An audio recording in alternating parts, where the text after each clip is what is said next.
Assalamualaikum warahmatullahi wabarakatuh. Perkenalkan, nama saya Syifa Mutiara Medani dari kelas 11 Merdeka 5. Pada video kali ini saya akan membuat praktikum fisika mengenai hukum Archimedes. Selamat menyaksikan. Bunyi hukum Archimedes yaitu, jika suatu benda dicelupkan ke dalam suatu zat cair, maka benda itu akan mendapat tekanan ke atas yang sama besarnya dengan beratnya zat cair yang terdesak oleh benda tersebut. Saya akan mempraktikkan hukum Archimedes menggunakan telur dan paperclip. Pada percobaan yang kali ini, saya akan menggunakan telur terlebih dahulu. Sebelum itu, bahan-bahan yang kita perlukan ada garam, 3 butir telur, 3 gelas yang sudah diisi air, dan ada air tambahan. Pada percobaan pertama, kita masukkan 1 butir telur ke dalam gelas yang sudah diisi air. Hasilnya, telur akan tenggelam. Telur pertama dapat tenggelam karena massa jenis telur lebih besar dibandingkan massa jenis air. Pada gelas yang kedua, kita masukkan 3 sendok garam.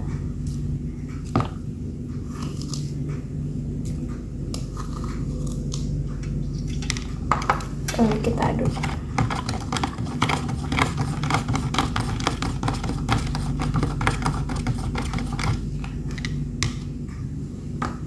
Selanjutnya, kita masukkan telur ke gelas kedua yang sudah kita beri 3 sendok garam.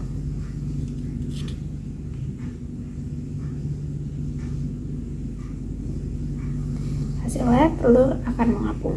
Kita dapati bahwa telur mengapung karena massa jenis air lebih besar dibanding massa jenis telur. Lalu, di gelas ketiga, kita beri 3 sendok garam.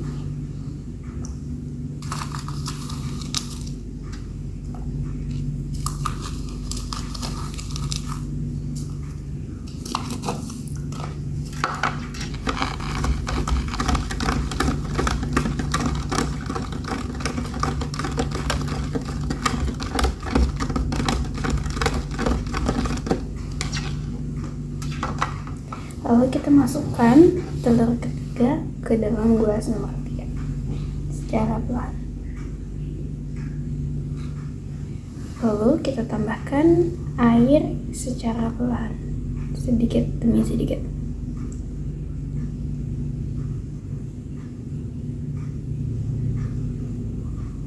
Dibuktikan telur melayang karena massa jenis air sama dengan massa jenis telur.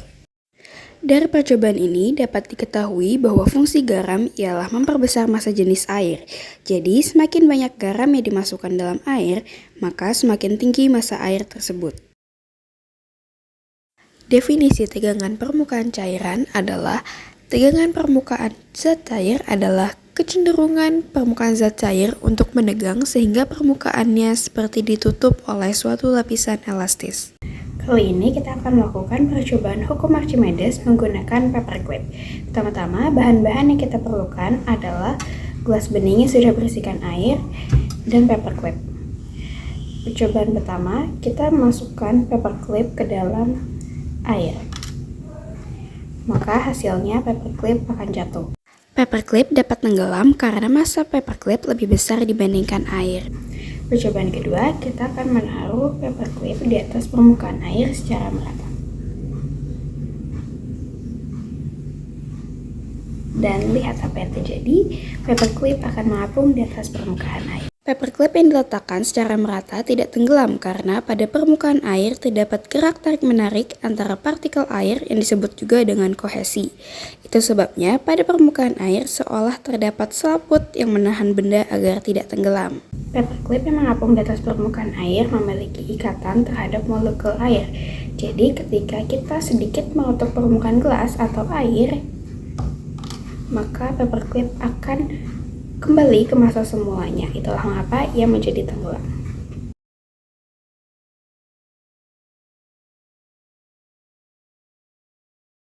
Kapilaritas adalah peristiwa naik atau turunnya zat cair pada pembuluh atau celah kecil atau pori-pori kecil.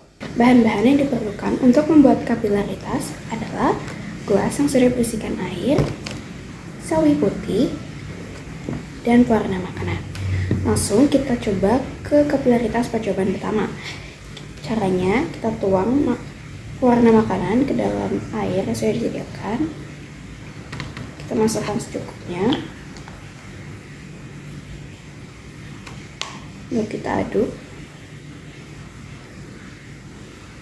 Jika sudah rata, masukkan selada putih ke dalam air. Ditunggu 5-24 jam.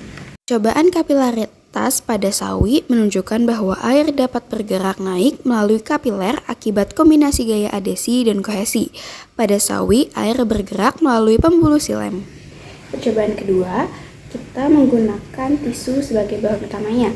Yang perlu kita sediakan adalah 3 gelas air dengan 2 gelas yang sudah bersihkan air dengan 1 gelas yang kosong, lalu 2 pewarna makanan serta tisu. Pertama-tama, kita tuangkan pewarna makanan kepada 2 gelas yang sudah berisikan air.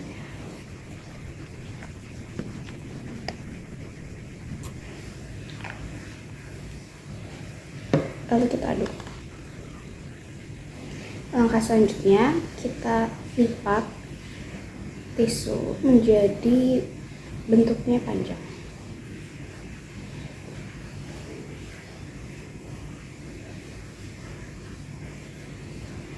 Lalu kita taruh seperti ini.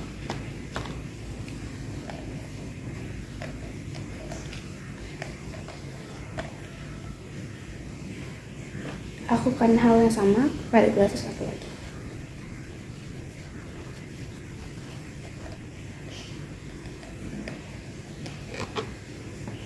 Kita tunggu kurang lebih 2 jam. Pada tisu, air naik melalui serat-serat kecil.